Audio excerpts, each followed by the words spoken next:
Oh, what are you doing? I'll tell you what you're doing. You're listening to the Elder Scrolls Lorecast. Either you are, or I'll be skipping rope with your entrails. Ta-ta. This is the Elder Scrolls Lorecast, your source for lore and so much more. Adventurers, welcome back to the Elder Scrolls Lorecast. This is Tom, and I'm here with Lotus as usual, and we've got our patrons here this week to invent our own Daedric Princes. I'm not sure what that means. I am sure that we are going to get some very diverse explanations, and Lotus is here. Lotus, how's it going? It's going well. I would be more interested is if everybody comes up with the exact same thing based on this wildly, just nebulous prompt, and everybody just has the exact same layout. Right, invent your own Daedric Prince, and they're like, all right, it's a very strong mouse, kind of like Mighty Mouse. And then the other person who goes after them is like, yeah, I was thinking basically the same thing. And then but less copyright infringement. It's like, why are we all inventing Mighty Mouse to be a Daedric Prince? That's super weird. And the fact that everybody all decided to do that at the same time is even more weird. I guess we're going to have to find out because we have Rob the Princess, Ben of Temeria, Blinding Vision, and Falcon with a Box on joining us this week. Welcome, everybody. I'm not going to do the countdown thing and make you do funny words, but I will call out your name so everybody knows who you are when you talk. Oh, that was Rob. That's Rob. Hi, Rob. How's it going? Do you want to start us off? This is super casual. I feel super casual. I was going to say, I thought we were all going to Voltron into one, so I just have a really detailed arm. Oh, well. All right. Go. That's most of a superpower. No, I do not want to go first, though. No. That's fine. Who would like to start us off? Who has a pretty clear idea what their invented Daedric Prince will be? Is anybody brave enough? I'm looking at a lot of I don't know about this. I know. I like how this idea was super popular, but we actually don't have a good basis for it. It just sounds really cool. It just sounds really cool. Yeah. It's a cool concept, and the idea of not having to come up with our own idea was, I think, a leading cause in that. Yeah, but you still have to come up with your own idea about this idea. So it's just delayed a little bit more. I can just start rambling until I make sense. Let's see what happens when Rob just rambles. Oh, just blinding? Oh. No. I don't have anything. I'm just impressed that the team would ESO managed to make one up. Well, I was about to say, it's so ridiculous. With one, yeah. Yeah, no, it makes sense, though, as you learn more about her and how this... Lotus and I are going to have to dive into this once we're the game's still pretty new for people. Right, but we don't want to spoil anything yet. It definitely has implications for some of the things that were even predominant theories about the way the world of Elder Scrolls works are kind of turned on the head a little bit. So we're going to have to get into that in the future. But this idea of a Daedric Prince who's in charge of paths of fate and how that plays into reality. I think it really does encapsulate something very interesting because the Daedric Princes themselves aren't just weird and wacky characters. They're all kind of, in some way, a fundamental part of nature or the way humanity seems to work. Those kinds of things. Like madness is a humanity kind of thing. Dominance or the destruction of something or light even. There's these different themes with different Daedric Princes. So maybe that could be a fun starting off point is to kind of pick something that's a little bit foundational to reality or humans or something like that. Yeah, I think a lot of the concepts have been taken, which is the hard part. I'm like, oh man, I really like to have a prince that does this, and then I'm like, oh, that's Namira. That's Malakath. So that's the hard part is trying to find one that, although, that's kind of an issue with the princes of themselves, is that Namira and Mephala both like creepy crawly bugs. Right. And, right. There's Malakath a little and overlap. Hircine both like the, honorable actions. But it makes sense that there's overlap because they are different in other distinct ways. And it shows that, as we've seen in many of the games, there are times where they kind of team up, especially in ESO, where they seem to team up or, the good Daedra of the Dunmer, that sort of thing. These come together because they have similarities that are putting them in a way where they would actually want to cooperate in some way, at least for a short period of time before they decide to get each other's throats again. So what do you think? Is there can you think of another fundamental piece of nature? My mind goes to things like growing things, like plant life isn't super predominant, at least off the top of my head in any of them. Yeah. In like a Daedric Prince setting, like right.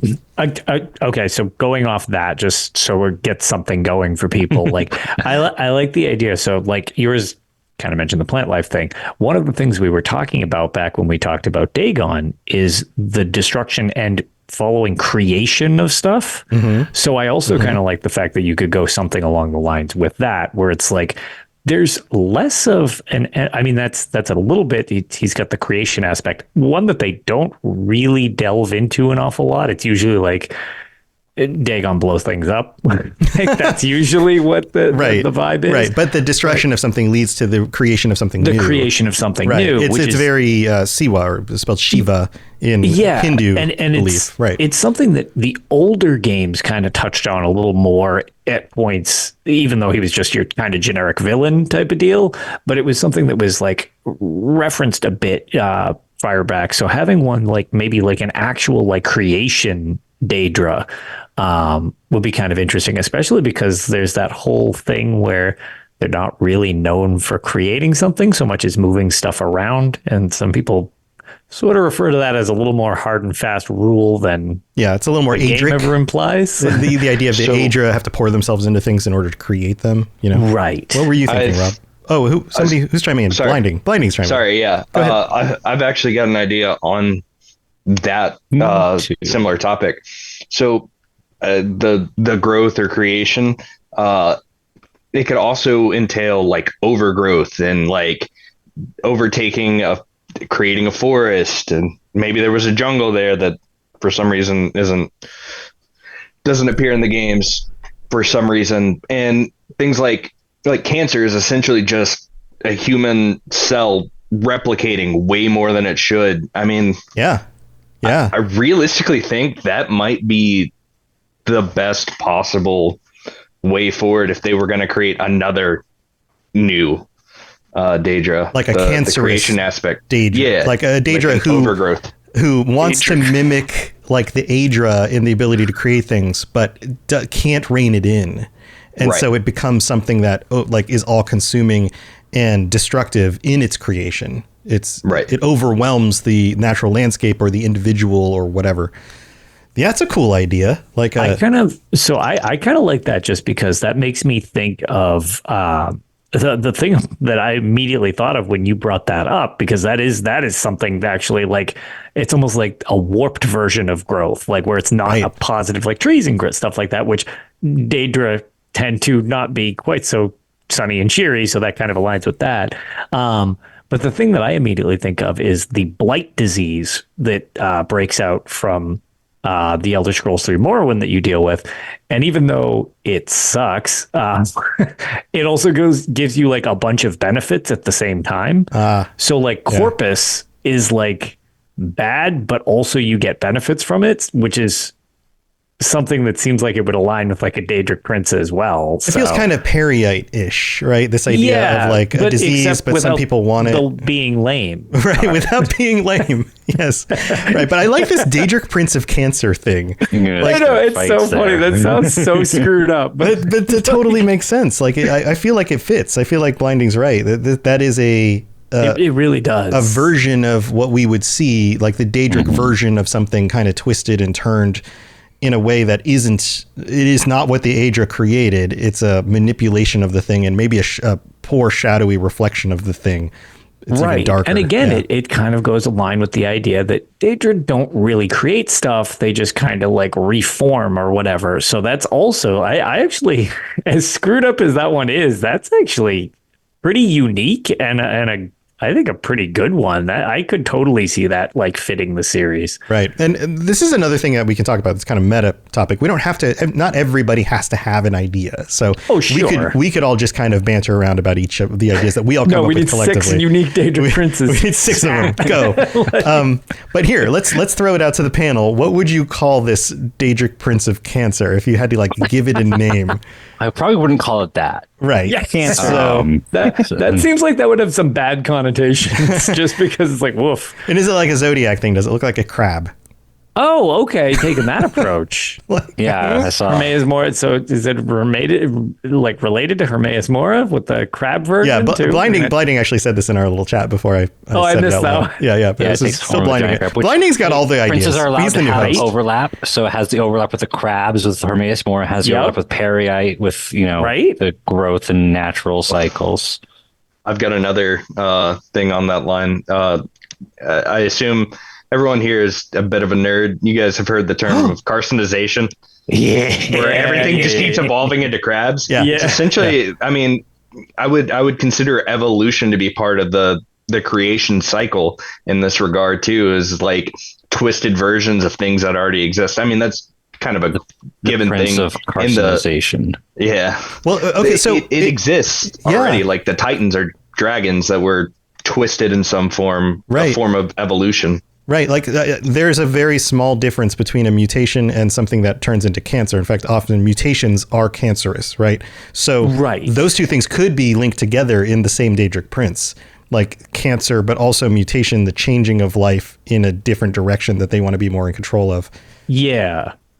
So that could be part of it as well. That is very interesting. And that's it's seemingly everything they do eventually turns things into crabs in the end. Yeah, and then the end result is crab. Which is fine. Or this, they change into cheese. Okay. So now we've tied in Shea Gorath. So wait. So what? I just wanted to they all get fermented out there. It's the fermentation mutation. I wanted to think of a name that relates to it, but all of the names of the current princes, they don't have like an on the nose name where it's like, you're named this because you're this, but just their names have nothing to do with it, except for Sanguine. Yeah, Sanguine's pretty on. That's true. So what I would say though is the names of their realms sometimes tie in. Not always, but their realm names usually relate a little more to what they're doing oftentimes. For sure. As opposed to their actual given name. That opens up a whole bunch of other possibilities. Because I'm thinking what kinds of things does this Daedric Prince do on Nirn, to the citizens of Tamriel, spreading cancer and mutations, things like that. But if they have 100% control of their own domain, and that's also part of them, then I would imagine that is a weird, super weird domain to go visit, because there's probably all sorts of weird cancerous mutated creatures all over the place. It probably feels like Fallout's a wasteland. Oh man! I was going to say this would be the perfect time for the Elder Scrolls Fallout universes to link, and this is the Prince of maybe the Daedric Prince is just the Vault Boy. I like it. Yeah, that's it. Beautiful. It's just Vault Boy. This idea again. I take it back. I hate it all. All right. Well, I think we solved that one. that's a good one. So another one, Outlander Frog in chat said, is there a Daedric Prince related to the weather? This was another direction that I had considered already. Interesting. What do you all think about that? Does that make sense? I mean, it would, in my opinion, would go with the whole life and destruction, because weather can erode and change the foundations of Nirn or anywhere, even in our own world. Mountains just didn't happen overnight. It was from thousands of years of erosion of weather and all that. And Mehrunes Dagon is kind of already that, and you could just have a different form of that. There's obviously overlapping spheres, but you could just have one that kind of focuses on the weather in a different way than Mehrunes Dagon, who really focuses on the destruction of natural events. Right. Yeah. Like the controlling of a volcano would be, it's not that he's the Lord of Volcanoes. It's just that's a way to destroy things. Right. Right. So everything else, the storm clouds, the gales of the land. Yeah. Or even the waters. We don't really have a Daedric Prince of the, Hermaeus Mora has something to do with the oceans to, not the Nords, the other people from the north. Atmorans? Nordic? They're Nordic. Atmorans. No, Dwemer. Right. I think it was the Atmorans. But yeah, like a Daedric Prince that was kind of like a weather, how in Elder Scrolls games there are people who worship certain Daedric Princes because they see a certain benefit to aligning with them. as Right. mistaken as they might be in that moment, they align with them, right? I would imagine that you would have like mariners, similar to mariners who say, worshipped Poseidon or somebody like that, worshiping a Daedric Prince of just maybe not all weather, but just so that they don't get pissed off and then all of a sudden blow them away with a hurricane. Pretty much what Kine already does, or Kinnereth already does. But I mean, I think having a mirror from the Prince side, from the Aedra side, is a lot more okay. Like a dark, shadowy version doing the of same that. thing. Yeah. It's like a bastardization of it. Right. If you want a corporeal form of this, I mean, and if anybody doesn't know already, I'm a big Final Fantasy nerd. Leviathan, a giant sea serpent. Yeah. Oh. Yeah. That would work as a apparition. Right. I mean, we have aspects of, say, Akatosh that look like dragons. So you could even have that side of it. Like, you mean like a weather dragon? A weather dragon that's in the water and is called a Leviathan. That would totally work. That makes sense. Now, I don't know. I do like that, and it's funny because it's one of these. Man, Dagon ties into a lot of this stuff. Because he's kind of one of the fundamental ones, right? We've talked about this before. How there's certain ones that feel more fundamental than others. Sure, and it's just like when we got to explore the Deadlands, and everybody knows of the Deadlands, it's like, oh yeah, lava, and everything's like crisp, got it. But then like when you started to go to some of the outskirts in the actual Deadlands DLC zone in the Elder Scrolls Online, you got to see some of the Maelstrom areas where it was like, oh, well, this is kind of like a lightning trench, essentially. And, there's those wind gales on that like mountaintop and stuff like that. So it's kind of like almost more of a focus on the weather effects of that destruction type of thing, which is kind of nice because I don't know. Well, not nice, like, oh, this is great, but like nice as in like that's something that I think is done really cool when they do address it, but it's just not really done all that frequently in the Elder Scrolls Online outside like Malmur have some decent sea magic stuff, but on land, that's not super common. I guess the Druids a little bit with the land shaping. Yeah. There are some of those aspects, but yeah, you're right. I don't feel like that's... Yeah, it's much less common in this series. Right. Yeah, and what's interesting is that like, I mean, I guess there are Aedra that they worship for certain things like crop rotations and things like that, but it just isn't pronounced very much. It's not one of those things that comes up all the time, Like... Right. I don't know, I find that a little bit weird. All right, any other ideas about this weather data? Oh, about the weather one? No, I was just say I have a new idea if we want to branch off to a new one. Sure. If we still have anything to discuss about the weather one, please feel free.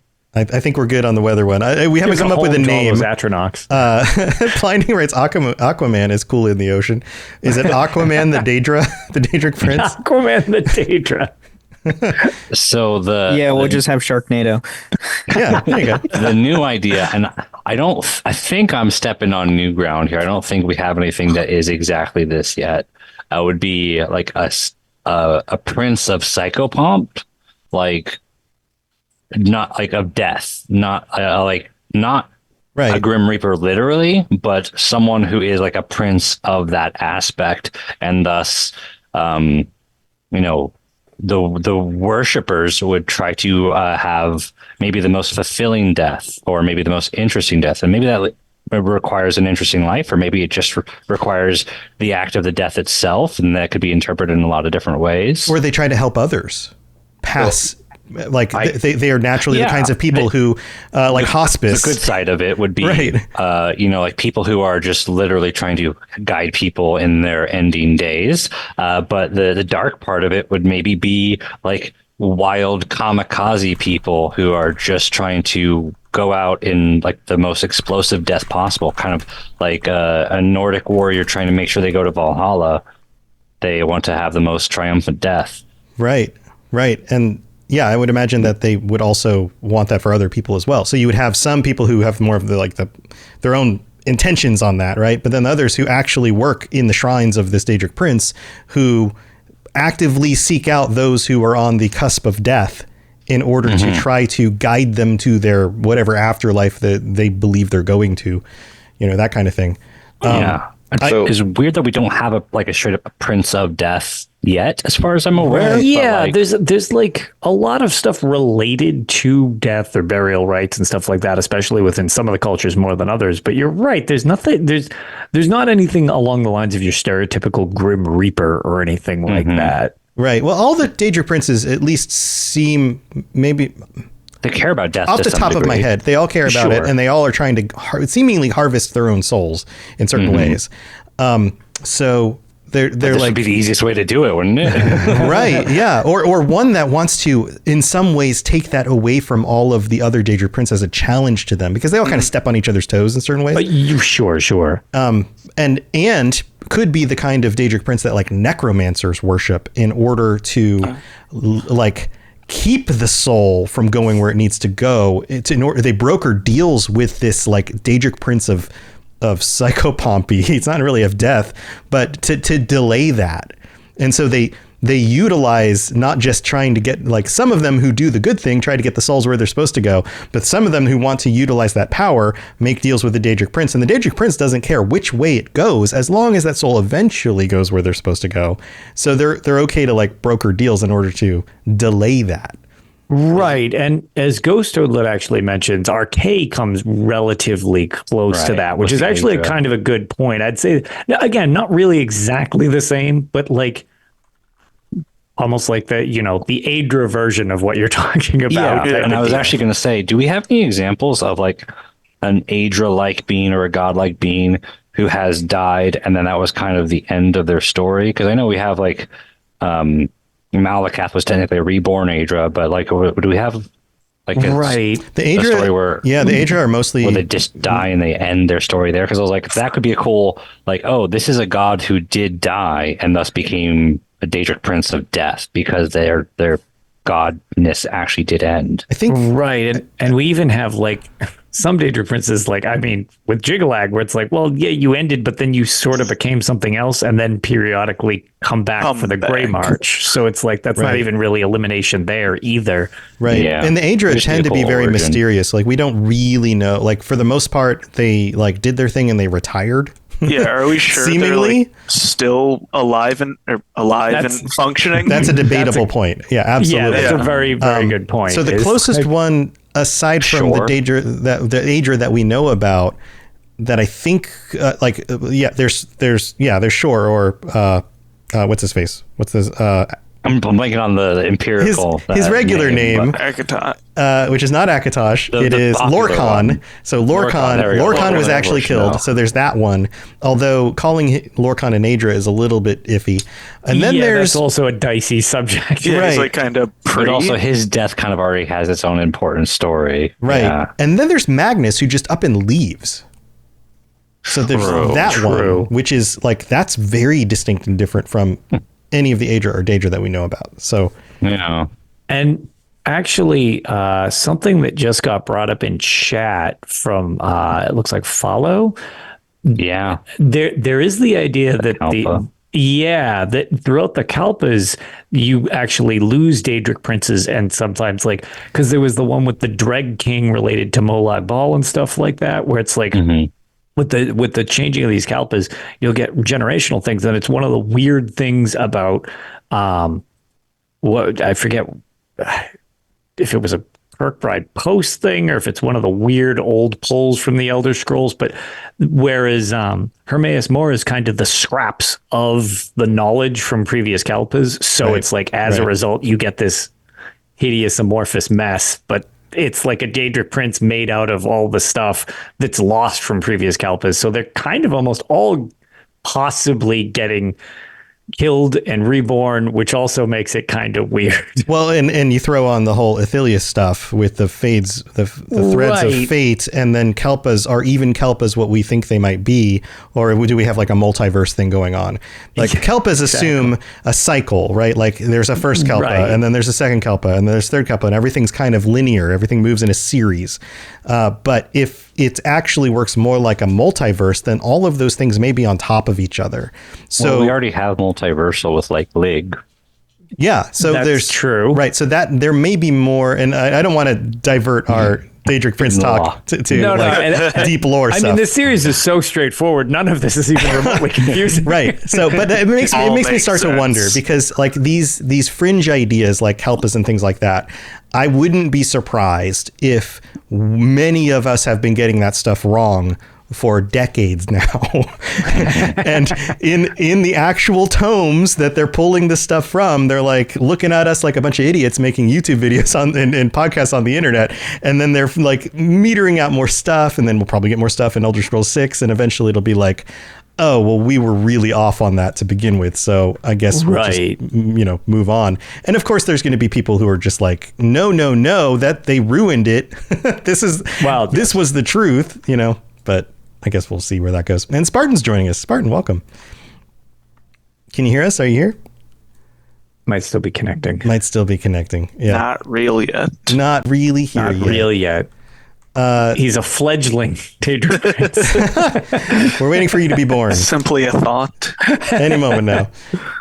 All right. So where were we at with the whole Daedric Prince? We talked about before we derailed. We went metaphysics. Well, I was just trying to that we derailed from there because I was like, I wonder what a cool origin of a psychopomp prince would be. Like maybe they were a god before. So that's how we kind of derailed from that. Yeah, I think that's a cool idea. Have to get a cool origin. I think that's a really cool idea, because there is a lot of mystery around what happens to souls and how all of that works. To have like maybe even a like very quiet, unknown prince in the background who's just kind of managing that stuff and doesn't want to be known.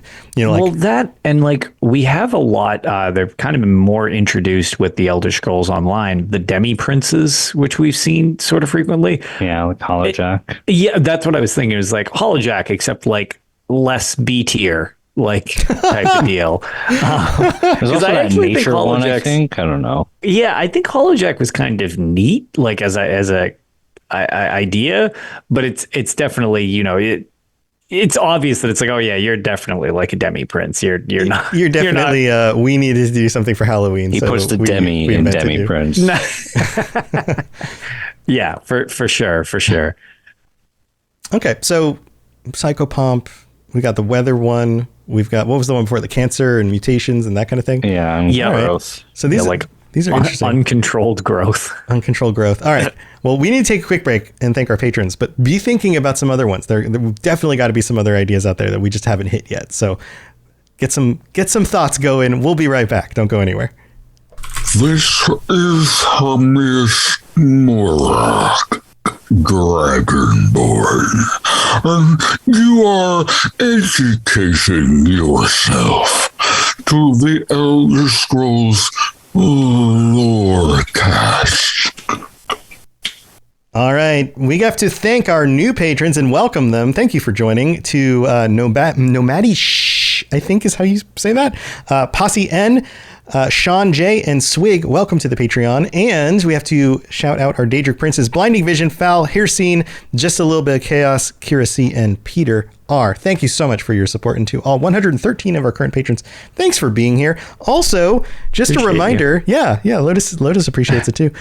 Just a reminder, I've been streaming more. I started streaming actual more gameplay stuff this week, and on Tuesday I played some ESO, and I've been playing through the side quests of the new zone, and putting that up on the Patreon. So you can join me live for those streams at twitch.tv/robotsradio. And if you want to catch them later, they will all become both video or audio content. You can just listen to the audio if you want to, like some of the episodes I used to put up on the feed.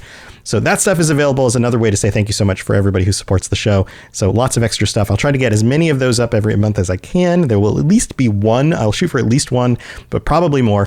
And I know Lotus hasn't had as much time to play lately, but Lotus... I know.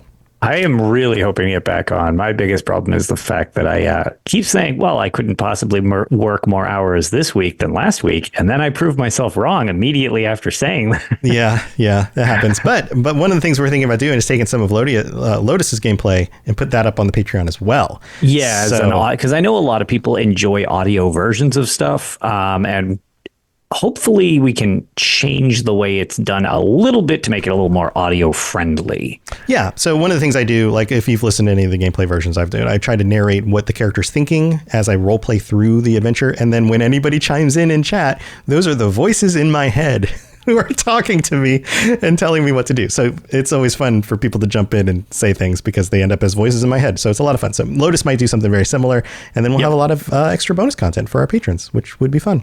But we just want to say thanks to everybody for the support, and we'll read some reviews and stuff in the future. I don't want to take too much out of our conversation, but if you'd like to support us on Apple Podcasts, leave a 5-star review and some words. We'll read that out in the future. You can also rate the show on Spotify and share it with your friends. All that stuff is super helpful. But let's get back to the conversation. We've got more Daedric Prince stuff to talk about. Here we go. You're listening to the Elder Scrolls Lorecast, dear child of cities. That is why the Night Mother loves you. Well, it looks like AK Spartan's been trying to join us. Is your audio's not working? Having audio issues, don't worry about you. All right, if you get it figured out, let us know. I know you'll probably have some thoughts about Daedric Princes. I feel like you're the kind of guy who thinks about these things and comes up with fun ideas. Who else? Just as a quick thing, for a free plug for AKs, I actually really enjoy the Elden Archives, which is AK's thing. And from somebody who also plays Elden Ring, their monster design is one thing that I will say Souls games have an incredible talent at making. Those creatures are horrific. It's an amazing game. The visuals in that game are just incredible. Yeah, very, very unsettling and unique is which is what we're kind of trying to work on, is something unique. And that game, all of the Souls games are very unique. Yeah, very, very cool stuff. All right, who has any other ideas? Who has ideas that they want to share for other Daedric Princes? Anything else, stick out to you? Anything else we could even go meta. Like, what if there was a Daedric Prince that did things that didn't make any sense to anyone in Tamriel, but made sense to us? Like, they looked like Pac-Man, and they liked to eat Lunchables. Oh, don't we already? Yeah, Mike the Liar. Don't we already have him? I guess Mike does. Mike does kind of break Zelda amiibo. Right? Yeah. I mean, you can do something like that. That could be part of it. So, I've got a bit of an idea. Okay. All right. Go for it, Blinding. So, it came up when we were talking about essentially like the mirrored version of like the Aedra. Mm-hmm. A Daedric Prince of Time would be like partially why it's even possible to have the dragon breaks, and like why certain, like, because how does time break? Like, how do you mess up time that bad when there's someone specifically dedicated to that may be the most powerful? I like that you brought that up, because that was like where my thought originally went. I was like, well, there's Akatosh, so we've got the God of Time, but I was like, if we've got parallels to thing, time manipulation isn't something. It's always skirted around in the series without doing too much with it. Well, isn't that also part of the place of Athelia? Where, wow, words were hard for me for a moment. A little bit. Please. Well, I haven't played there yet. Yeah. So just as a base, I can't spoil anything. I've just been in the scribing quest line, so I literally haven't even started Gold Road's main quest. So I couldn't spoil anything if I wanted to. So we'll just say all sorts of things, and everyone's gonna be like, "No, one of those must be true." I don't know. Turns out a month later, when we finish the quest, we're all like, "It's a liar." Anything. I can't believe she met Iron Man. It's Dumbledore. But no, we do already have a mirror for Akatosh, technically, although not in the way that Blinding is talking about, and that's Azura, because Azura is the Prince of Transitions. The transitions thing. Okay, yeah, that's actually a good point. We do have a mirror for Akatosh, but we don't have a mirror in that way. And we have 16 princes, we have 8 Aedra or 10 Aedra or whatever. So there's bound to be overlap. So I think there's a good direction with where Blinding's taking that all the same. Yeah, and on the note of, I guess, Athelia, just as the concept, as well as Hermaeus Mora, they deal a lot with, seeing fate, manipulating fate. It's almost like the future of time. Like fate and the paths feel like future time, and Akatosh feels like the foundation of time itself. Yeah, because they're kind of referred to a little differently in this series, where it's like, well, things are kind of set up where they will happen, but only if these other things happen to make them happen. If you twist one of those, well, now it doesn't have. So it's like, it's very manipulable. That is an awful word to try to say and not choke on my own tongue. There you go. Yeah. So yeah, and they make it very clear that Hermaeus Mora is not actually able to manipulate time himself. Right. He can influence people, but he can influence people to do it. But yeah, he can't mess with it. He can just see all the outcomes and stuff, which is like a great skill to have. But also, you got to try to coax other people to change it if you need it changed. Right. And it seems like Athelia has a little bit more of a like ability to actually direct connection with like, hey, I don't like this outcome. Time to change it. Right. Yeah, it's interesting though, because like all of those things are interconnected, but to what Blinding is saying, Akatosh is more the foundation of time itself. It would be like a Daedric Prince is the Daedric Prince of mountains, and it's actually the granite of the mountain that they're in charge of, right? Mm-hmm. Like time itself as a substance, as a thing that is or it'd be like having a Daedric Prince of gravity. Like gravity is a foundational thing in just the way nature works, right? Like, so to have somebody who's like a dark reflection of that in some way would be interesting. And like what you're saying, like float. What was that? On the gravity joke, just they're floating. Called antimatter. Yeah. Well, I mean, we could go in the gravity direction, but like back to the time concept, the idea that like a Daedric Prince of Time would be messing up even just the foundational way that time works.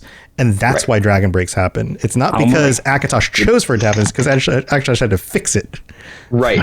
Like even could be the potential of shifting people's places in the timeline, because Akatosh is like very specifically, this is the way forward. Right. Yeah. And what's the new Daedric Prince's name? Athelia. Athelia. Okay. So she can manipulate the possibilities of that, and Hermaeus Mora can do that indirectly by convincing people with temptations and whatnot. But like the idea that it can alter the forward flow, not the outcomes, but like the specific, right?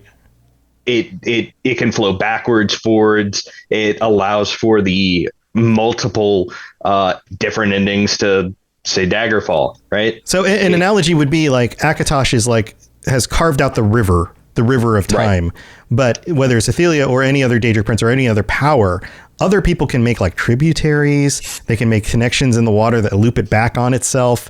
They can just have it go off on the side and just form a lake somewhere. Like they can take time and do things with it that Akatosh wasn't originally planning for that to happen, which could play into things like the theory that the Dwemer just moved themselves in time or removed themselves from time. What if they made a deal with a Daedric Prince who's able to do that and it backfired or something? Isn't Alduin sent through time? He is, right? The dragons are sent through time too. I've been holding this in for a long time. Yeah. I want to go on my Alduin rant. I've been holding on to Alduin for the last 5 minutes. I'm sorry. Go for it. We have had an age-old like comparison that was not relevant to this conversation, but we can twist it to where it is relevant to this conversation. Auriel is the beginning of time. Akatosh is the flow of time, and Alduin is the end of time. Mm-hmm. Right. They're all. So is that not the perfect way to have Alduin be the corruption of Akatosh, the end of times, the breaker of times? He's the one who decided to abandon his duties, and time just went astray. Thus, that's like the ultimate dragon break. It is, and I mean, this is, I guess, tangentially related, but I just think it's cool because, like, the series obviously has changed the way Daedric Princes have been introduced. They've been added, they've been subtracted occasionally and stuff like that. How cool would it be if at the, like, as the conclusion, I guess, spoilers for Skyrim, just a heads up on that one. Spoilers for Arena. Just release that. Let's not. Whoa. How long? Wait, hold real quick. Skyrim yet? What the heck? Wait, real quick. Just, it occurs to me, I'm going to let Lotus talk, but it has been how long since Skyrim now? Almost 13 years. 13. Or like one. What's the distance between Skyrim and Arena? Oh God. I think Arena came out when I was born. 16 years? God. Was it 95? I want to say Arena's like 95, right? It's 90. Yeah, it was 95. Yeah, so that's 16 years. It's almost as long between now and Skyrim as it is from Skyrim to Arena. What? Oh. I never said I didn't finish it. I'm just 94. saying they just released 94. it. Oh, sorry, it's like 94. a couple years ago. Yeah, 94. Yeah, Daggerfall was 95. You're right. Because it was like a year later or something. Okay, yeah. But 95. Point still, yeah. But So anyways, in a similar it's amount of getting close. time, we've got nothing. It's amazing. And I don't want to derail the conversation. It just kind of occurred to me. I was like, it's almost been the same amount of There's time between each of 4 those things. mainline games. I'm and like literally 8 withering away to spin-offs. dust Yeah, on that this hurts. podcast hearing that. All right. So what were you saying, Lotus? I'm sorry. Sidetracked it. So when you defeat Alduin to close up Skyrim, and we haven't really gotten any more information on where things go from there. There's a couple open storylines of like what happens to the Dark Brotherhood, which one of those actually happened. Like there's some questions to be answered. What if in the same way that, you know, we kind of got our Jigalag answer in that expansion with the Shivering Isles, what if Alduin becomes a Daedric Prince as a result of how we ended Skyrim, and it becomes what we're talking about? Like, how cool Thank would you for that finishing be? my point. Yeah, That's where I was going. I actually, once you started to make that, I was like, oh, I love where this could be going. This could be really cool. He's a corruption of an Aedra, which is what most princes are in some way. So you brought up Jigalag. I've got a crazy theory on that, but I'll save that if anyone wants to hit me up later on like Discord or something. Next episode. Yeah, right. Crazy theories. Yeah, I love the fact that like it just twists the story just a little bit. Yeah, and it yeah, exactly. It gives a conclusion to that, and at the same time is also like, oh, okay, that's totally in line with how some of these Daedric princes even show up to begin with. It's these weird either corruptions of things or formations of something. You've got some of the original Daedra, but like some of these have been popping up along the way. Or actually, Hircine's in chat, but you know, suddenly Hircine just kind of shows up because I don't know, there's a new Daedric prince, and they need to separate. Suddenly Hircine. So I have a question about this. So if Alduin becomes a Daedric prince, would that mean he takes over Sovereign God as his own realm because that's where he originally died? Yeah, Alduin. Yeah, I was thinking, like, what if Sovereign Guard was always his realm? What if he was always a prince? That's a kind of a dumb idea, but it's a possible idea. It'd just be funny. They could definitely fit that into the lore. Yeah, like we literally kicked him out of his own realm. Right. I think we have to be too careful of like assigning anybody with super strong powers and ability to change things as Daedric princes, right? Like there are still there are many very powerful entities in the series, and some of them exist and function in very mysterious ways, but they're not Daedric princes, right? Well, I think the safe bet there is that Alduin does seem, and this is arguable, of course, but he seems to be separate from Akatosh, and he does seem to be a Nordic god in some respect. Not a good one, but he does seem to be a Nordic god. Problematic one. And so is Hermaeus Mora. Right. Yeah. Right. Yeah, I think that's like if we were to do a diagram and have like lump everything into circles, you could say godlike beings, and that includes everything from Aedra to Daedra to just powerful entities that people don't really have a firm understanding of. And then you can very specifically say, okay, well, this little corner over here is Aedra, this little corner over here is Daedra, and then you have the constellations, and then you have like all of these other things, right? And then but all of those could be godlike beings that are more powerful than mortals, and so therefore could be worshipped by mortals. That seems like a commonality in the series, is that like once something is seen as powerful enough, I mean, heck, I mean, you could talk about the tribunal, right? Anytime something becomes powerful enough, it can be worshipped. So that fits. This isn't to detract from your point. You're right. Like the Nords worship many different kinds of powerful beings. Not all of them are Aedra or Daedra. So, and I don't think we should just grab any powerful being and say, oh, they're a Daedric prince. But I think the fact that he's so disconnected from everything else when it comes to his deityhood, that it would be kind of safe for him to be the one that we lump into Daedric prince. Yeah. And there's enough evidence that we could kind of lean him into that direction. And I think he's the safest choice of that. Right. Right. That and being said, go ahead, Blindy. Sorry. There is already an instance of a dragon being turned into Daedra already in the lore. like straight up the Titans. I mean, the Daedric Titans, right, they're they like have those the ability to corrupted transition. Mm-hmm. Yeah, and then Phallos says, I mean, the tribunal do count as gods. Yes, I would define anything that is a god as a being that's more powerful than mortals that can be worshipped by mortals. Right. So yes, String any them of up. those things are gods. Like little g gods, right? Like if you were to try to define a big G god in Elder Scrolls, it would have to little be G god sounds so cute. It would have to be like, I don't know, Sithis or like something like at the formation of everything that was like, you know. Sorry? Yeah, potentially the Hiss, because those things are creepy. Maybe, yeah. That's a whole other thing. Like the Hist aren't Daedra, right? Like they're just powerful entities that are more powerful than mortals. I was going to say. Yeah, Anu, the godhead, something like that. Oh, my. Yeah. We could go in that route. And Harrison, thank you. Yeah, Anu would be the other option for like a capital G god. Anu, like Padme or Sithis or whatever's on the other end of that. Dreamer. Like maybe those, the dreamer themselves, the There's prisoner's so many, like, mind. tiers of like. So what if power levels? Let's talk Hist. Like we're getting close to the end of the episode, but like the Hist is an interesting one. What if we found out that the Hist were a Daedric Prince?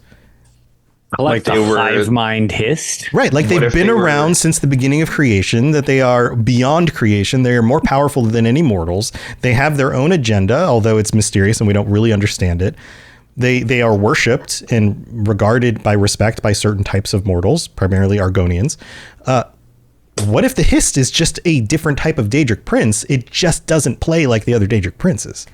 What if it's the growth one we started this episode with? Yeah. What if it's the nature Daedra? If you were to have an existing one embody that idea of the Prince of Growth, I feel like having them be it is pretty fitting. Yeah. Yeah. I stand by the fact that I really hope in eventually one of the games they delve more into the Hist, because they are way creepier than like the series ever lets on. And I'm like, this is this weird hive mind that they sometimes go rogue and then they like screw with the brains of those that are born by them. It's like these things are horrifying. The beings into new beings, so it's having them grow and evolve. And And again, like this is super deep cut for the 14 of us who have read the novels, but like they go into some of like what happens when they go like kind of rogue, and like all the side effects that happen from these things going rogue, and they like being disconnected from the rest of the Hist. That's what you mean by going rogue, which is super weird. It's so weird. Right. Yes. Exactly. So are they the same thing or are they not? Are all the Hist one thing or are they individuals? They seem to be both at the same time somehow. Mm-hmm. Right? Like that's weird. It's a paradox. Dun, dun, dun. Ghost Toadlet in chat says the Daedric Prince of Patience. That's the Hist. The longest of games. Yeah. So one more. I had one more idea before we go. Speaking of Clavicus Vial, there's like a kind of the Daedric Prince of wagers and deals. What if we like took that and separated out luck? Like a Daedric Prince of luck. Like fortune. Like not just deal making, but like actual luck. It feels a little Sheogorath, sort of. It feels a little Clavicus Vial, sort of. But like nocturnal luck? It feels like a little bit. The new one too. That's technically nocturnal, but just maybe like changing of fates. Yeah, we talked about how they all kind of step on each other's toes a little bit. Like, what if you were to take the aspects of luck from any of the from nocturnal, Clavicus Vial, whoever else that makes sense, and you put that into its own formulated its own Daedric. I know what you're saying, and I do sort of see some degree of ties to nocturnal, especially like. The Nocturnal pull less in the overall grand scheme of things, but more how Nocturnal deals specifically with the Thieves Guild. Right. Because when she shuns the Thieves Guild because they're doing shady stuff. I won't spoil any more Skyrim, I promise people. But they're doing stuff that they shouldn't be doing. And their luck, literally as if it's a thing, runs out, and they just become essentially morons at their own thing. It's like, I'm going to go rob this store. And it's like, I tripped on the way in. I blundered in. I broke 5 things and I actually owe them now because they're going to beat me up if I don't pay for all the damages I did. It's like, okay, this is the unluckiest Thieves Guild ever. Yeah. What's And the it's expression? sort of Elephant in a governed China by shop her. or something? Yeah. There's a Exactly. D&D god that in his before it got like changed throughout the years, it kind of represented what you're talking about in a bit. It's called Mask. He's like the god of thieves and shadows, but he was based on like the luck of thieves.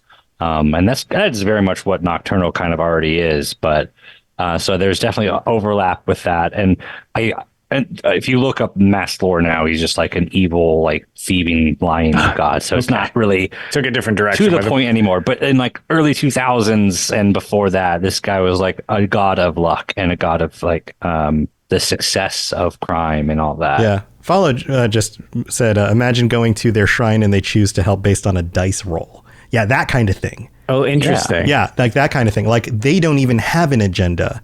It's only luck. And people pray to them for luck, but it actually doesn't do anything. Like Gotta get lucky to get lucky. because it's just random. Like and maybe that's a better word, randomness. Like RNG, the RNGesus of Elder Scrolls, the Daedric Prince of Crown Crates. Yes, No, the Daedric Prince. I'm sorry, everyone. Tales of Tribute. There you go. Oh man, there you go. Oh, okay. But I don't know if we can go too much more into this. That we'll have to end on that one. No, but again, that's actually kind of an interesting idea, just because most of these have a tie to some other bit of another Daedric Prince, but the idea of luck is kind of interesting, especially because luck used to be a stat in the series. Yeah. It too. does feel very much into Nocturnal's umbrella. I'm trying to find a way to like separate it from her identity more, but it does feel very much within her own. The randomness stuff, part of it, the right? randomness side. If you actually took it out, like Nocturnal seems to have some control over the. Okay, so like a Sheo Gorath, like almost hybrid. a little bit of Sheo mixed. Right. Yep. That's why I mentioned Sheo Gorath as being part of that. Clavicus is kind of being part of that. Nocturnal's being part of it, but is not insane and crazy and unpredictable in a Sheo Gorath way. Is indeterminate, random. I think random is probably the word. Right. Like the I don't want a god of randomness. randomness, because then we're gonna have like seeing kids go like putting their XD faces and So just the randomness of just the way nature feels random at times, and it would be like the Daedric Prince you worship when you're just pissed off at all the other ones because you feel like nothing ever goes your way. So you're like, oh, there's no meaning in the world, everything's random, and so you worship this Daedric Prince, which also is ironic because they have no control over actually doing anything, Over helping you or not. right? All right. So, Well, like, go ahead. Got some more good ideas than I expected out of this. Yeah, blinding. I was just gonna say, Sheo Gorath, I mean, has at least a method to the madness. Right. Yeah. It seems like there's sometimes. something underneath there, like especially in the plan. stories about how Sheo Gorath like tricks the other Daedra. Like there's a sense of like enjoyment in being what he is. So even that has meaning on some level. I would say I guess one last point on Blinding's thing is like it comes across as random, but the thing about Shea Gorath, which is the hardest, and I find one of the creepiest aspects of Shea Gorath, and it's really kind of explored in like a couple parts, but they almost shy away from it sometimes.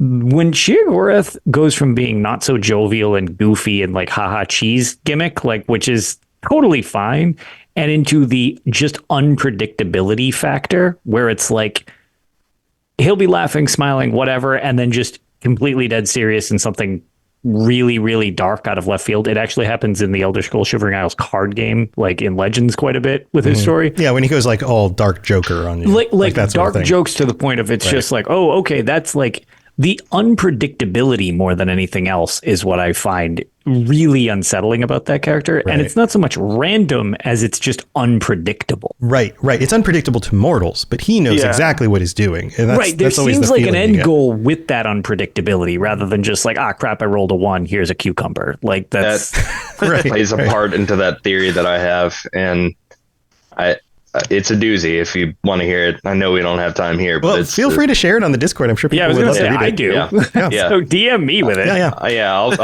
post it up somewhere. All right. Well, we're at the end of the show. We've come up with all sorts of crazy ideas. This thing started out and we were like, I don't know what we're going to talk about. I don't know. And now everyone's like, trying to ball rolling. So many ideas. Yeah, you guys all had some really great ideas. That's awesome. Well, here, let's go through and feel free to real quick just shout out something you want to put out into the world. Otherwise, you can let people know how to reach out to you, that sort of thing. We'll start with Rob. He's first on my screen after Lotus. So, Rob, you got anything you want to share?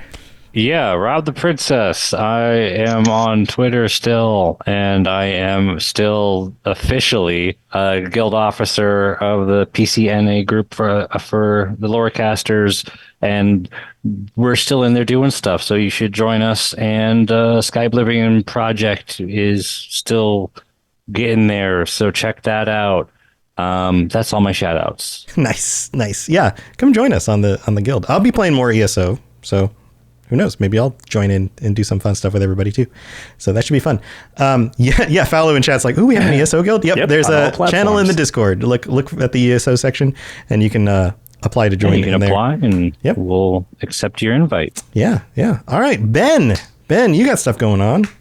Oh, I always have stuff going on. So I'm Ben of Tamara. You can find me on my podcast, part of this network, the Holocron History, Star Wars Canon vs. Legends, the Final Fantasy Lorecast, the Wizarding World Lorecast, and the Witcher Lorecast. Nice. And I do all those. I do 3 of those shows live on my Twitch channel at twitch.tv/Ben of Tamara. And go in the Discord and tag me if you can think of any video game or anime character I could voice, because I have to make a demo here in the next week. Video game or anime character? Off the top of my head. I need characters. Rob's mom is in a video game. Did you know? No. Just found out. Awesome. Yeah, share some ideas for Ben. Ben, thank you for being here. All right, Blinding. What do you got? Hi, Blinding Vision. I'm in the Discord. I'm not super active in the Discord. Really bad about it. I do play ESO on Xbox. I'm on mostly Tuesdays and Wednesdays at a very specific time frame because we're running trials. But if you hit me up, send me a message, a whisper, whatever, I'll try to get back to you. Again, really bad about it. Nice. This is like a challenge. This is like a gameplay challenge. You get an achievement if you can get Blinding Vision to play with you. Thanks for being here, man. All right, Falcon, you got anything you want to share? No, I don't do anything. I'm somewhat active in the Discord, mostly talking in the general more so than Elder Scrolls or anything.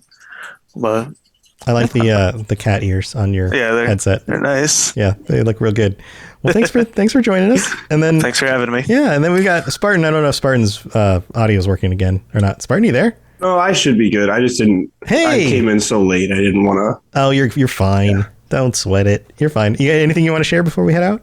Yeah, of course. So I am AK Spartan. I am one of the 2 hosts of the Elden Archives, which is the FromSoft Lorecast. I'm currently focused on Elden Ring for the in the Rocket Club with the network. Those episodes come out every weekend, and I've been playing Elden Ring a lot, obviously with the DLC coming out. We talked about that a little bit last night at the end of the Fallout show. It's just been been so much going on with the DLC and everything. So it's been a lot of fun though. It's been cool. Yeah, cool. Yeah, go check out his show if you're interested about Elden Ring lore. And there's a ton to know about Elden Ring lore. So I think you'll be happy you found the show. Spartan, thanks for being here. All right, Lotus, it's just you and me. Anything you want to share?